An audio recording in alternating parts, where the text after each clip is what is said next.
Get it started. Narayana. Shri Gurubhyo Namaha. Hari Om. Shri Shailabhijanambura Shishram Sri Krishna Tatatmajam Sri Shailanve Devanatha Sudhya Praptagamanta Dvayam Padabje Narsimha Tate Guroho Nyastatma Raksha Bharam Vidvadvrinda Chakora Chandiramaham Ramanujaryam Shraye Sriranga Sudha Madhu Samaswadayantam Sriranga Mahishi Padapankajatmajam Sulabhashrayam Sada Moda Siddham Adbhutam Bhajeham Gurum Tam Ranganatha Priyam Sukhasanastham Hridayabjapithe Chinmudrayalankrita Pani Padmam Shubhopavitam Vimalodhvapundram Namami Rangam Gurum Antarange Namami Yoga Samrajni Vijayam Vijayapradam Srirangardha Sanasinam Karunam Mamamataram Guru Rupa Paranjyotihi Jyoti Rupa Guru Paraha Ajnana Mandiram Hyetate Puri Vijnana Mandiram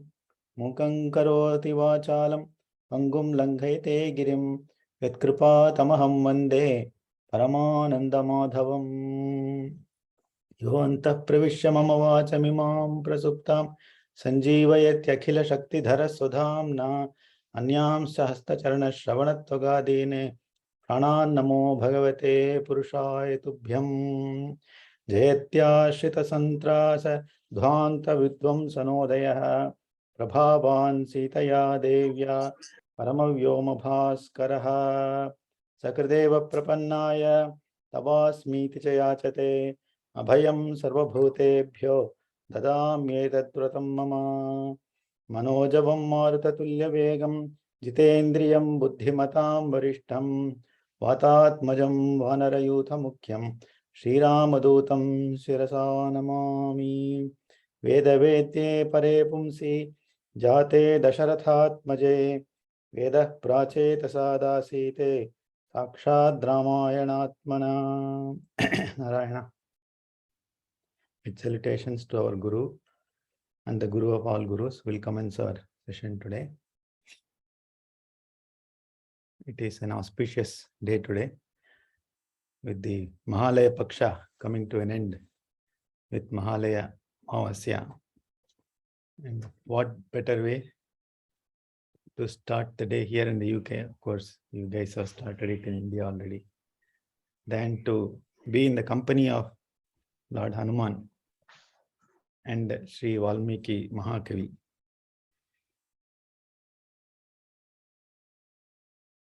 We'll continue our slokas.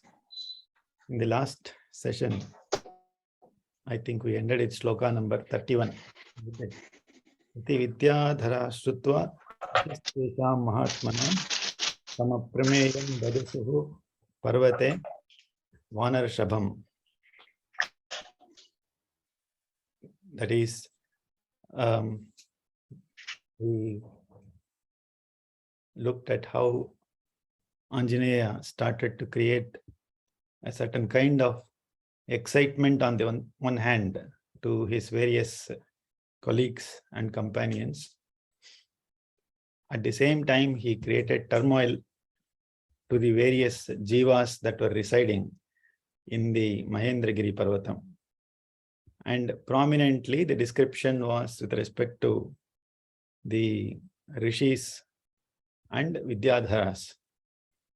And there was a description as to how the Vidyadharas were literally shaken out of the enjoyment that they were immersed in. So to some extent, what it means is, when we embark on the journey towards divinity, we will all be shaken.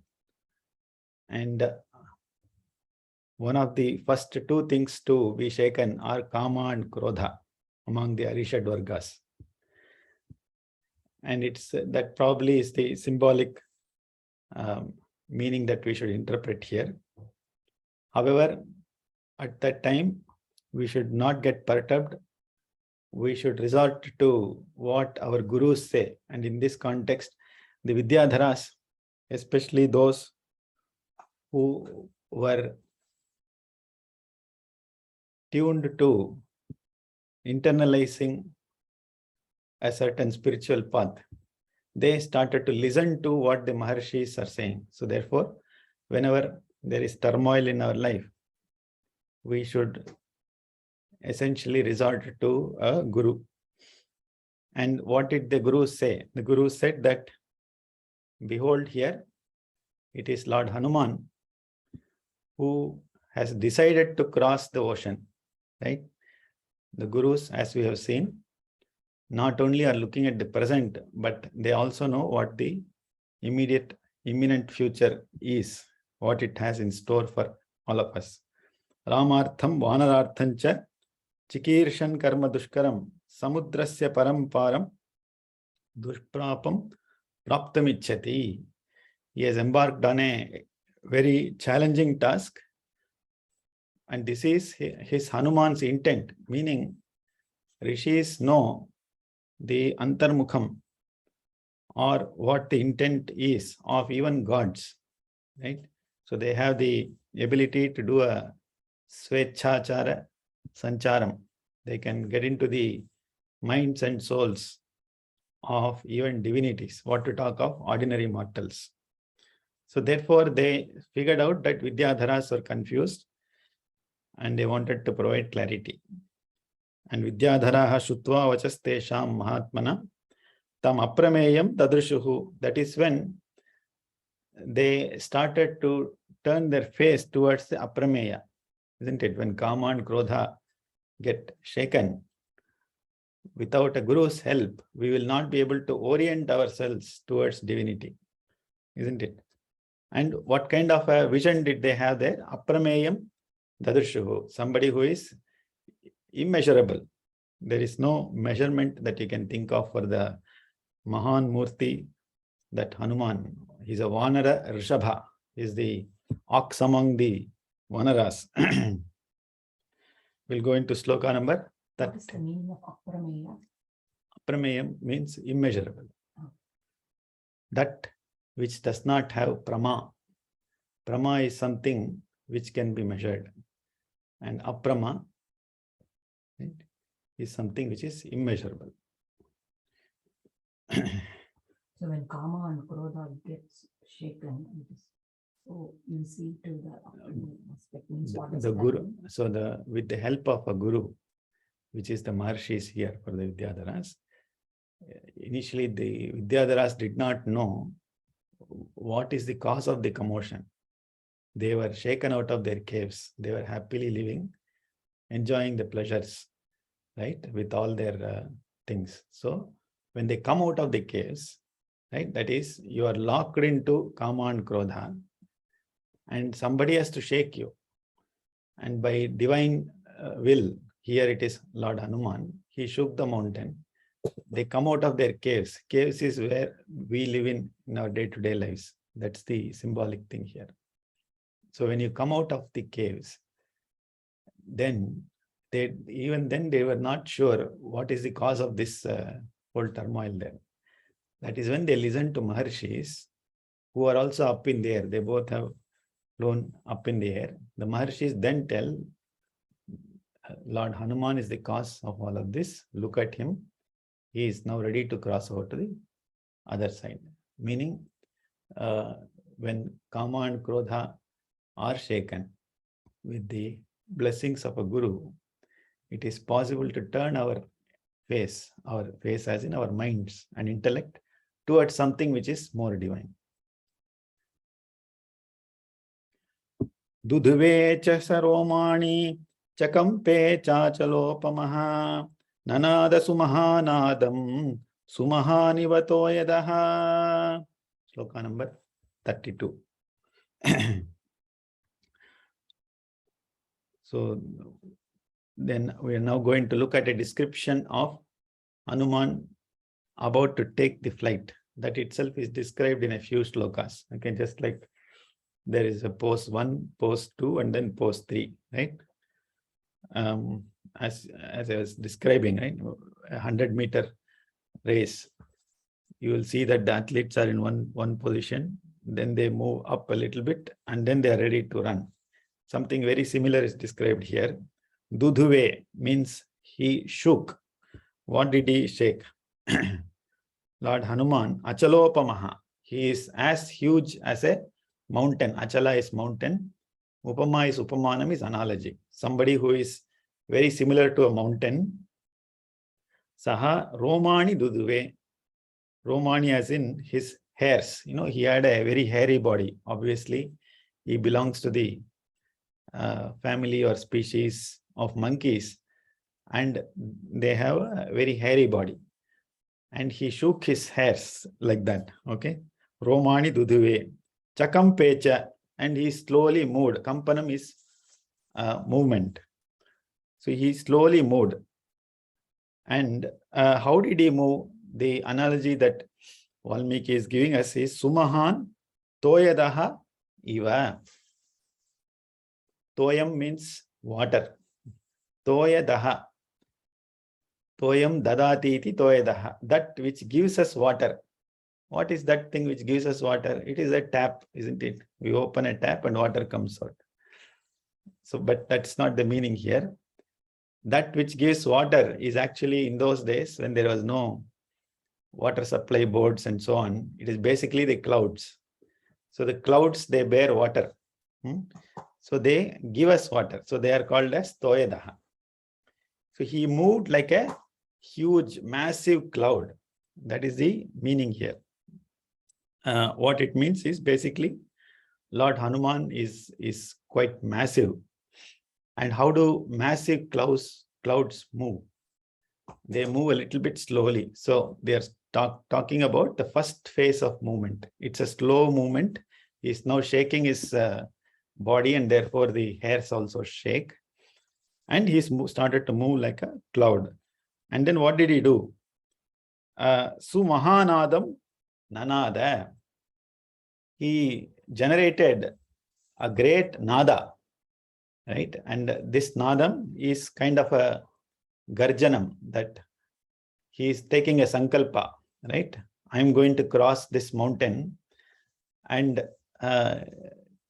probably generation of this sound will also activate all his body's centers and makes his muscles, everything in a state where they can now do extraordinary work. So the aspect of generating this nadam is important physically. Well, spiritually, of course, he is now, getting onto the path where he is going to see Sita Mate. Therefore, perhaps this also resembles the fact that he would have combined it with Pranavanadam. So whenever you look at reverberations that happen from musical instruments, they eventually emanate Pranavanadam if they are properly, of course, played. Okay, Eno Tanona Vasikapad. Correcta Vasichona, you will get the Pranavanadam. Like that, Anjaneya, he perhaps combined Pranavanadam with his Garjanam. Monkeys are also known to shriek aloud. That's what happened then.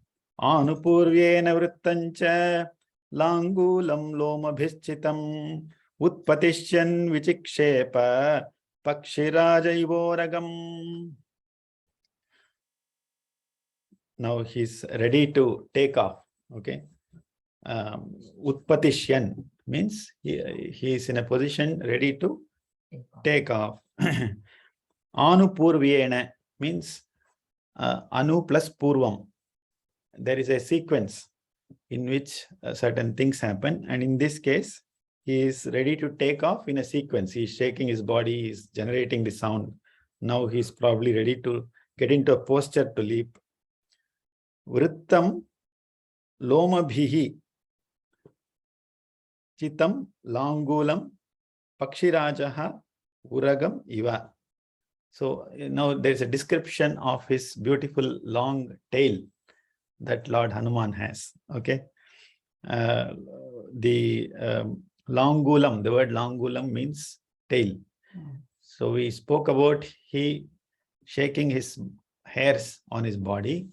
Now the description is about his long and very strong tail. Okay. And what is he doing with it? Again, he is trying to shake his tail. And what does that resemble? Pakshirajaha uragam iva vichikshepa. Just like Pakshiraja is, of course, eagle, the king among birds. When the eagle catches hold of a serpent, how does it shake the serpent? Right? In a manner very similar to that, Hanuman started to shake his tail. The tail end of the tail starts to wag, and that's perhaps the description here that Valmiki is giving us. So basically, Hanuman is now getting ready to take off. Tasya langulamavidham attavegasya prishthatah dadrishe garude neva kriyamano mahoragaha. Again, a description of his tail. Attavegasya tasya prishthatah. Attavegam means something which is great. Tasya prishthatah, that which is behind him. Avidham langulam. Avidham means something which is curled. Okay. So his tail is curled. Langulam is tail, which is curled. Garudamiva hriyamanaha mahoragaha. Again, the description is that of Garuda. When it carries off, hriyamanam. Hriyam means harihi, haratiti harihi. Hri means something which carries you away. Okay. Harir harati papani. All the papas are carried away if we think of Bhagavan. Likewise, here, when an eagle, hriyamanaha, it takes away a serpent. How does it resemble? In a very similar manner, dadrishe means he appeared in a manner very similar to how an eagle, especially here they're talking of Garuda. So we have seen how there's a constant comparison of Hanuman to Garuda.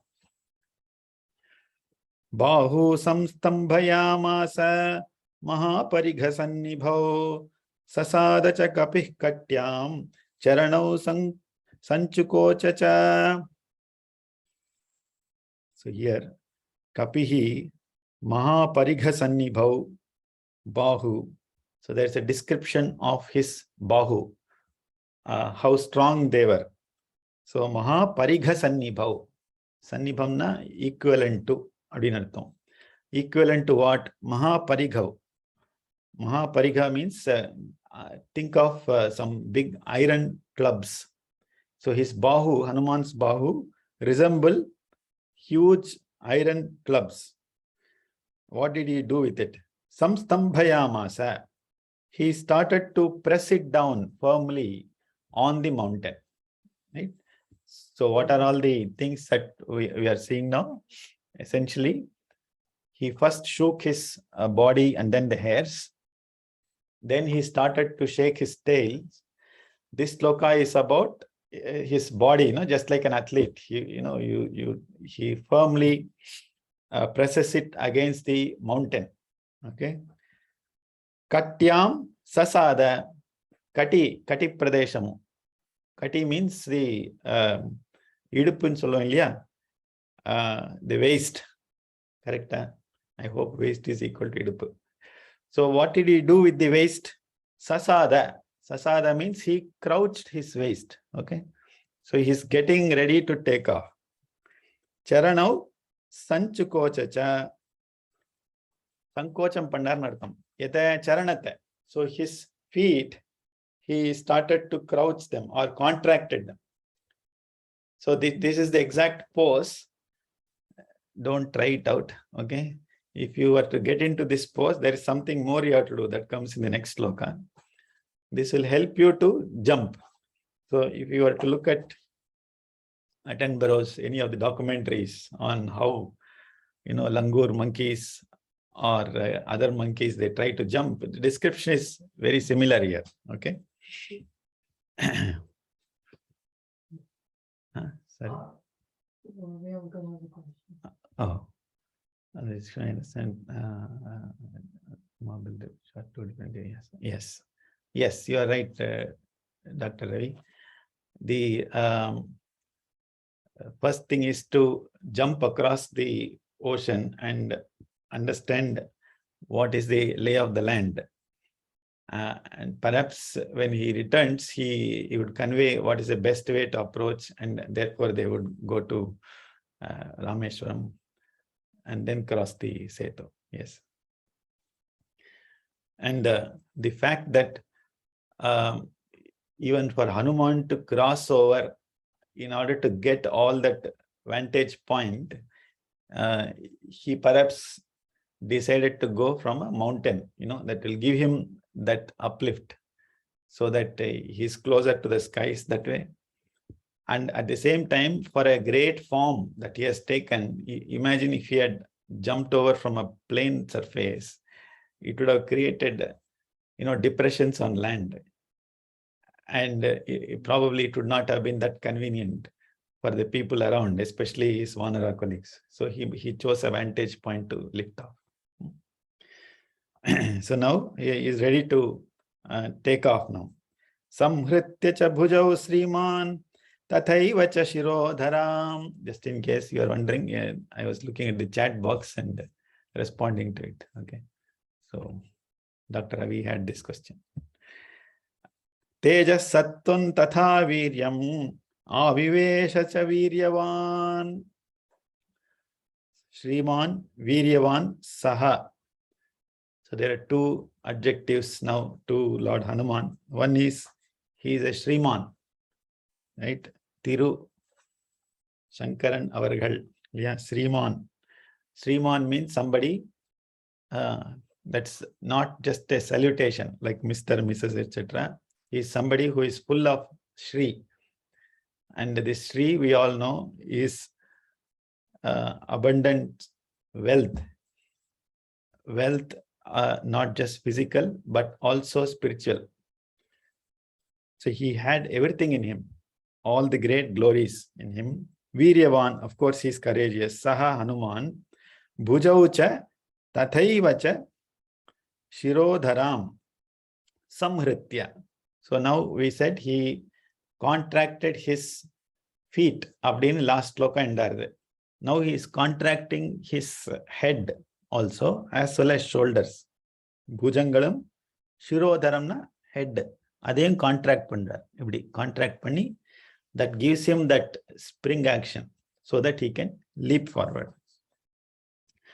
Then what does he do? Samhritya. Samhritya, again, Hriyamana, Samhritya, these are all different words coming from the dhatu Hri, okay, which is contracting here. Tejaha, Sattvam, Viryam, Avivesha. So the physical part of it is taken care through various poses and how he contracts different muscles. Now comes the energy aspect, Shakti aspect. And the Shakti kagara and the Shriman putta. Shrimana illa enna panna mudiyadu. Shrimantuduga ledante vaalla daggara em undadu, tejas undadu, sattvam undadu, viryam undadu. So one who has Shri only will have tejas. And tejas is nothing but energy, isn't it? And sattvam is one of the three gunas, sattvam, rajas and tamas, isn't it? But sattvam also means consciousness. That which exists only in a chetana is called sattvam. Okay, in a non-living thing, right? Sattvam gardirkadu. That sattvam is the Atma Swarupam. That is something he abundantly possessed, of course. And viryam is vigor. Without vigor, you cannot do anything. So therefore, it is quite apt that Valmiki starts off with the adjectives Sriman and Viryaman. So he is now summoning all his internal energies to focus on the activity now. Yeah.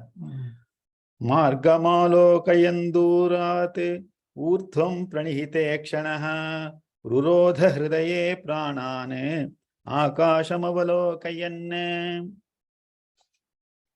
The last aspect. So first is physical muscles, tissues, etc. The second is the energy aspect, right? Now the third comes the most important aspect of Pranan. What did he do with that Prana Shakti, right? is described in this shlokam. See how beautifully Valmiki Kavi just doesn't say Hanuman leapt to the skies. So there are three aspects here which he clearly enunciates. And anybody who wants to train, you have to look at all these three so that you will be able to jump across great heights. Okay. So Urdhvam Pranihite Kshanaha. So he looked up the skies like that. Pranihite Kshanaha. Okay. And Durat Margam Alokayanne. So he didn't need a James Webb telescope, isn't it? He started to see what is far ahead of him. Shatayojanam, hundreds of miles away, is his destination. So he had a Dirgha Avalokanam. Now this Avalokanam is something which is a capability which existed in us several yugas ago. That capability is now lost. Okay, it is one of the great siddhis, Ashtasiddhis, that if you were to get into a spiritual rigor, it is possible to have a Sukshma Darshanam, at the same time a Dirgha Darshana. Both microscopic as well as macroscopic levels of vision is possible. That is what Hanuman had, and he looked up at the skies with that kind of a drishti. Okay, Alokayanne, Akasham Avalokayanne. So he started to look at the skies. இது எப்படின்னா ஒரு GCSE paper கொடுத்துட்டு question answer தெரியலன்னா மேல பார்ப்போம் இல்லையா, அந்த மாதிரி கிடையாது. This is different. So the way he looked up is essentially a gaze which is anxious to see how am I going to cover these 100 yojanas, right? What is in store for me? What are the strategies that I should use, right? All of this would have been going on in his divine mind. So how is he kindling the prana shakti by looking at that akasha? So he's, I'm coming to that. Akasham avalokayanne pranana hridaye rurodha. So he restrained rurodham. Gatirodhak pude ahe, they say in Marathi. Rodham means obstacle. The other meaning of rodham is to constrain or restrain. He restrained his prana shakti where? In hridayam. So in Hridaya Sthanam, he controlled his pranan and restrained it. So there is a connection to Akasham, which is, of course, he looked at the sky, and looking up actually naturally takes our prana upwards. But it can go anywhere up. For a jnani like Hanuman, he would have gone into Samadhi Sthiti. He didn't do that. He had a great job at his hand, right? And that is the reason why he made a great nadam. I wonder what that nadam would have been, okay? Having made that nadam, right, his entire body is now energized towards this great karyam. And therefore, the prana shakti has to be restrained. So if you were to actually study any monkey, probably they will be doing this only. They will be restraining their pranan and the heart center. That will give them the power to jump. I hope I answered your question. So this is not only something, of course, from a yogic perspective, it can have a different, it's not just external akasham, but dahara akasham is the other way to interpret this for internal purpose. Okay. 1 yojana is 1 mile is the, but whether today's mile is equal to the yojana in those times, we'll have to see. Okay. Sorry, your question. The 3 aspects to do something, repeat pandala 3 aspects before to do anything. First thing is to be physically fit. It has to do with the way we structure our posture, how well we keep our body, tissues, muscles, and so on. That is the first thing. The second thing is to energize our body, the Shakti form of energizing the various tissues, and that comes through Sri. And what are the three aspects of Sri that we looked at? Tejaha, Sattvam, Viryam. So Lord Hanuman is a Bhagavan. Bhagavan means somebody who has 6 great qualities. Okay. And one of those, 3 of those great qualities are Viryam, Sattvam, and Tejas. So these aspects need to be essentially internalized. He doesn't get it from outside because he is endowed with all of this. He has to just awaken those aspects. That is the second one. Third is the Pranan, what control you have for the energy. So there are 3 things here. One is the, think of an engine. An engine has a physical component of pistons and all that, right? So that is a physical one. Second is energy. What gives energy to the engine is the petrol or diesel. So it creates combustion. The third thing is, how do you control it? Combustion should not become uncontrolled. It should happen in such a manner that you use it to drive the car. So the third aspect is that of Prana Shakti, Pranan, and that happens with proper tuning towards Akasham. And Akasham here is Dahara Akasham. And with the command from the Supreme Being, he will also look at the external Akasham. And therefore, the Pranan, how much Pranan he should, restrain in his heart depends on actually how far you have to leap. So if you were to hold your breath, each one of us has different abilities to breathe.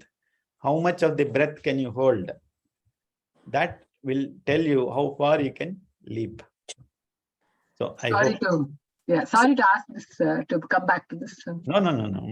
It's good to have these discussions, Thank you. No, I have Raghavanji, may I ask one question here? You mentioned about 6 qualities of Hanuman. Sorry. Jnanam, you want to know what those 6 are?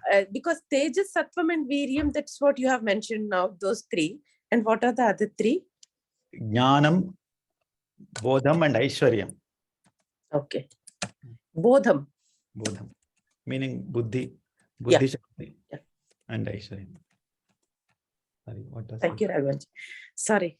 No worries. So that is when you can call somebody as Bhagavan. So it's not a title we automatically give to somebody. It's quite popular today. But Bhagavan is somebody who has all these great qualities. What does? Sorry to deviate from the entire topic.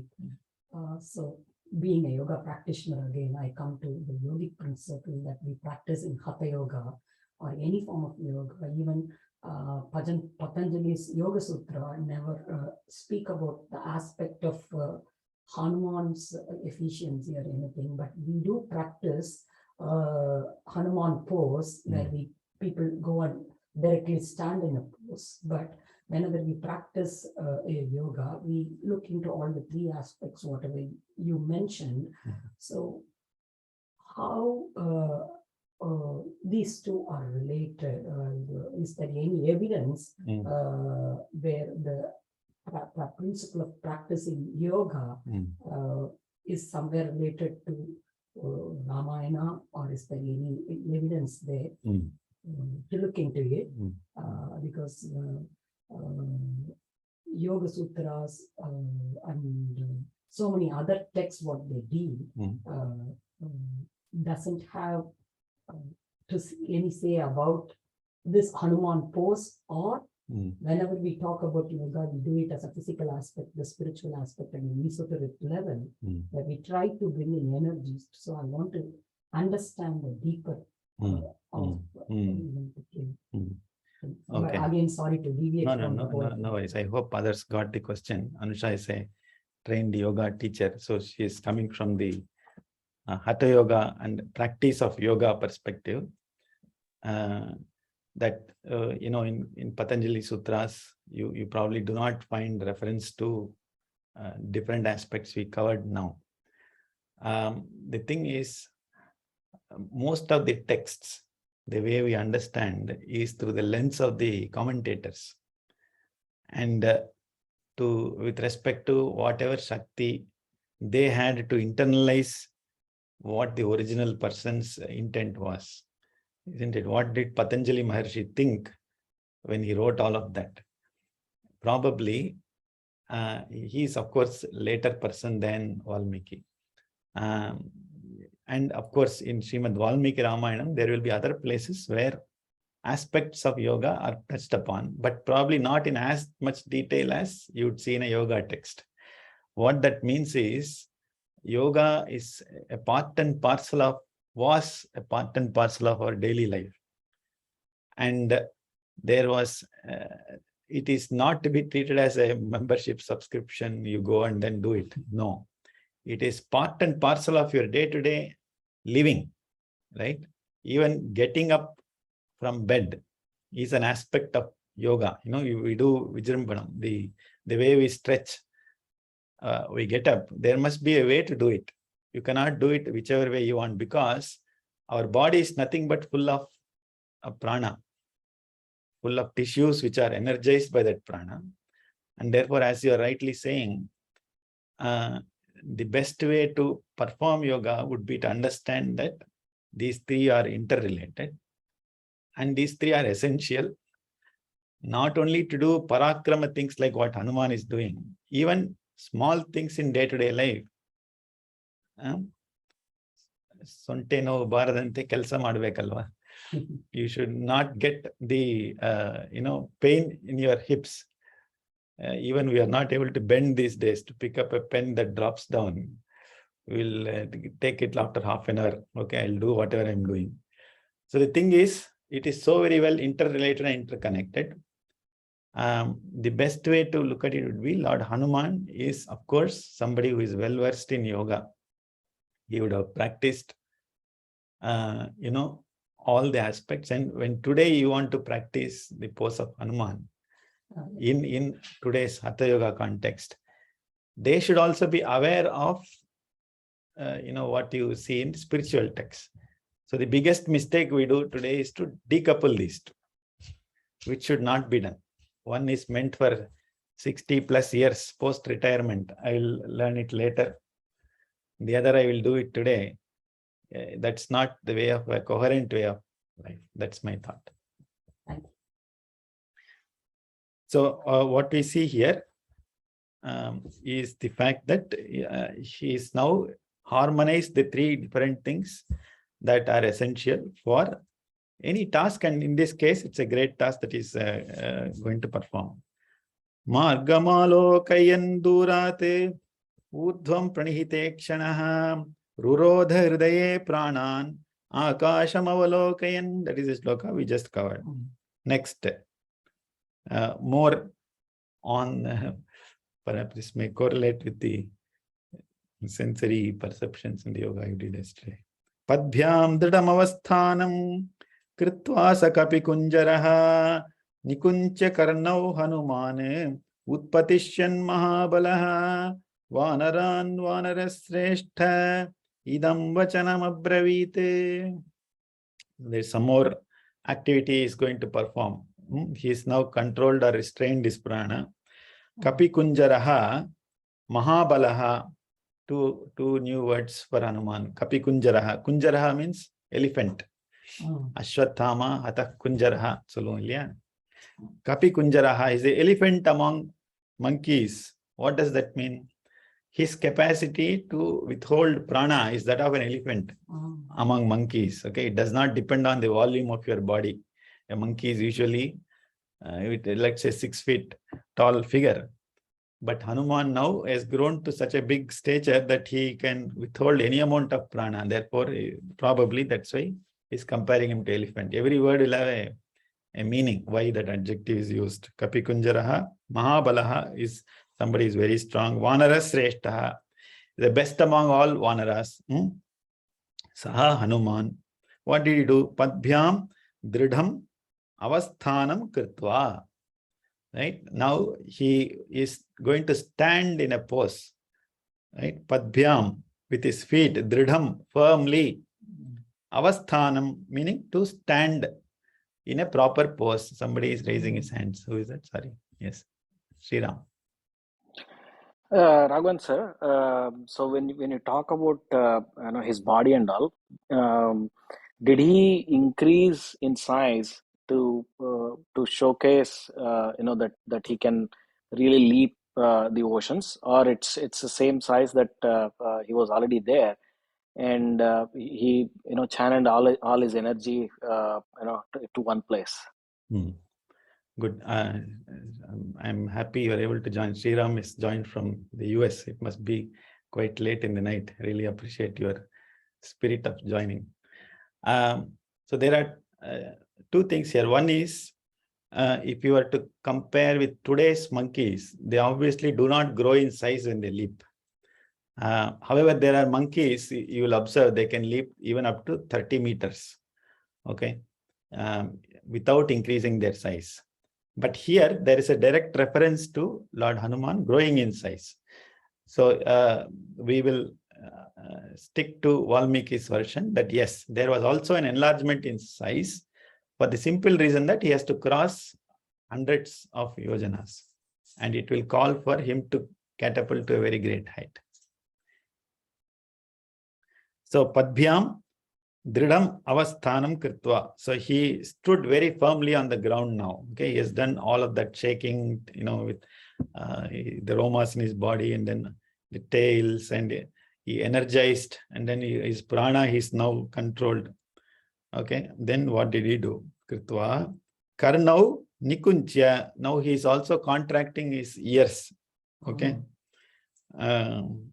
Utpatishyan Vanarane idam vachanam abravit. While preparing to leave, just like the pilot calls the air traffic control, Roger, we are now ready to take off or whatever, right? So Hanuman, how concerning he is to his fellow beings, his fellow colleague monkeys, he just doesn't leave. He's going to now tell something very important. Okay. Vanaran Vanarasreshta idam vachanam abravite. He spoke these words. What did he say? Yatha raghava nirmuktaha sharasvashana vikramaha gacchete tadvat gamishyami lankam ravana palitam. I wish to spend some time on this today. It's a great day. Mahalaya Paksham. This is a very important slokam. Okay. Look at his spirit. Raghava Nirmuktaha Sharaha. Raghava is Lord Ramachandra.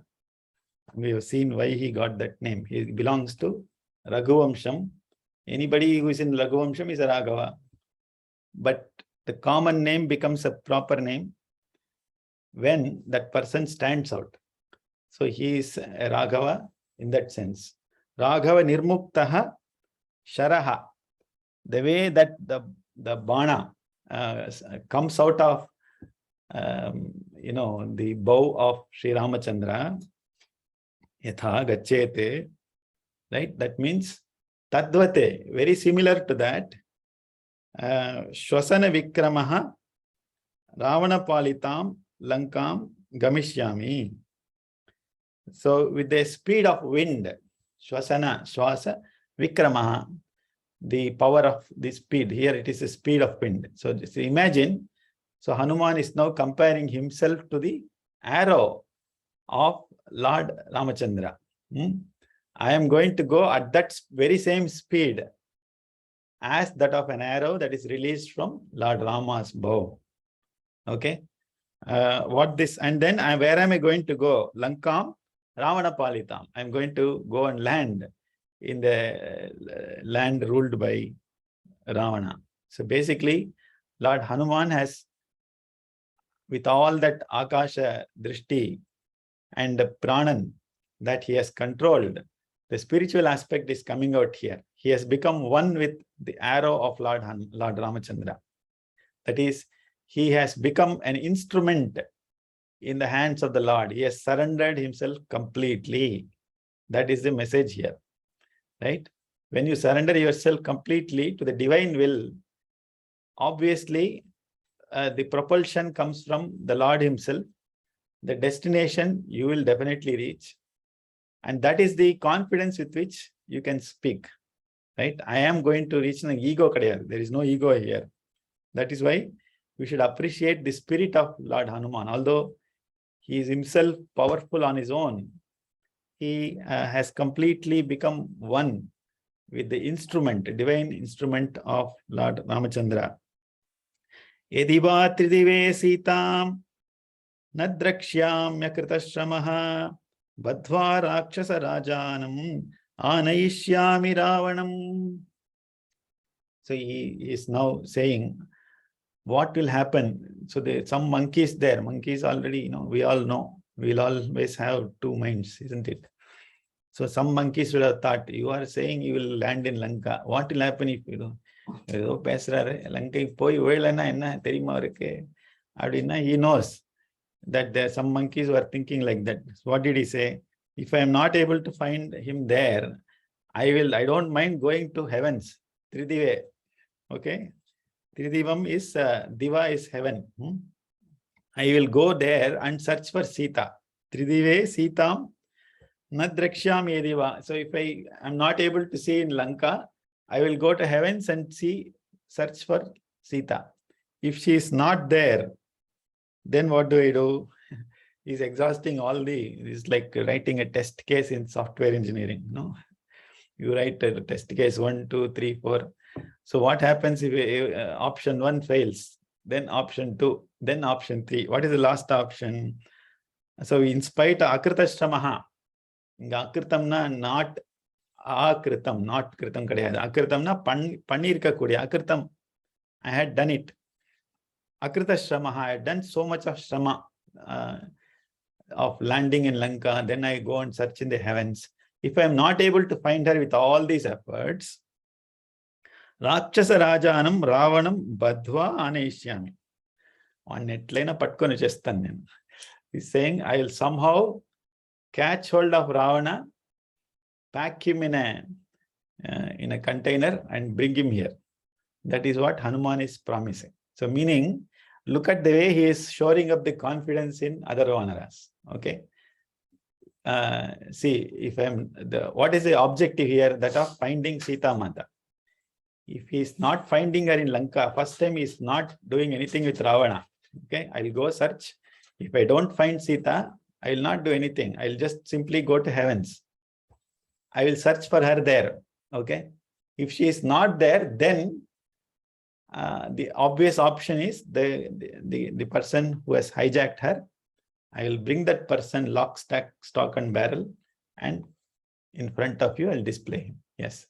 Why should he go to heavens in search of Sita? Why? What is the thought process? Hanuman, correct. If she is not available, to go to. Correct. So he knew that Ravana also is an equally powerful person with all the magical powers. At the same time, Ravana had control over heavens also.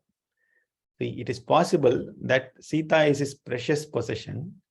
He would have hidden her anywhere he wanted. So it's the object that he is searching is Sita Mata. Ravana might not have kept her in Lanka. It is possible that he might have kept her in some other places, including heaven. I thought it is because she would have died and to find her in heavens. That is possible. I think that's a good interpretation as well. Mm-hmm. So, for example, Sita Mata would have thought that this is not a place to live, and therefore she would have herself left to heavens.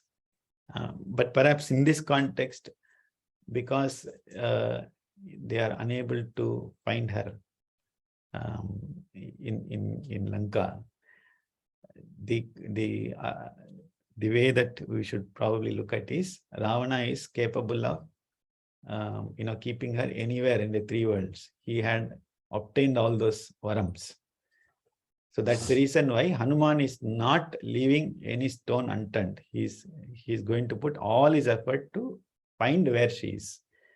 And in case he is not able to find her, then he will bring Ravana to in front of all the Vanaras. In fact, there is the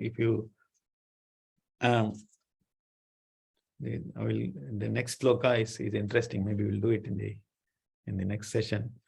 But what Hanuman talks about is the fact that he is the instrument of the Lord, and here the Lord's sankalpam is there behind him, right?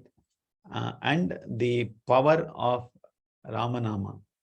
We'll talk about that in the next class. So he is convincing the other Vanaras that come what may, there will be a solution. Don't worry. It can be in any of these forms. So that's the confidence with which he is living. So imagine in those days, there is no way to communicate.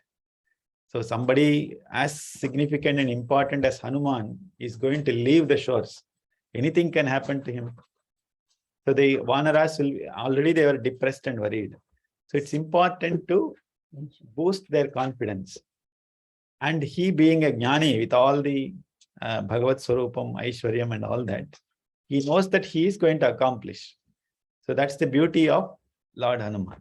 So with this, we'll conclude our session today.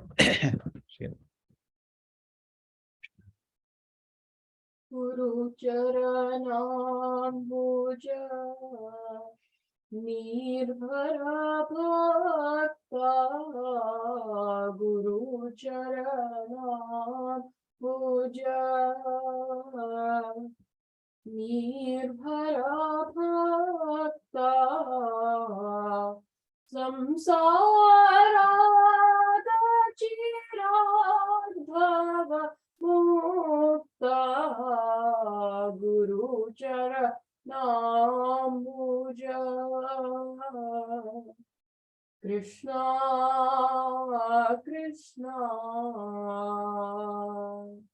Sendriya Manasa Niyamadevam Rakshasi Nijahridayastam Devam Bhaja Govindam Bhaja Govindam Govindam Bhaja Mudhamate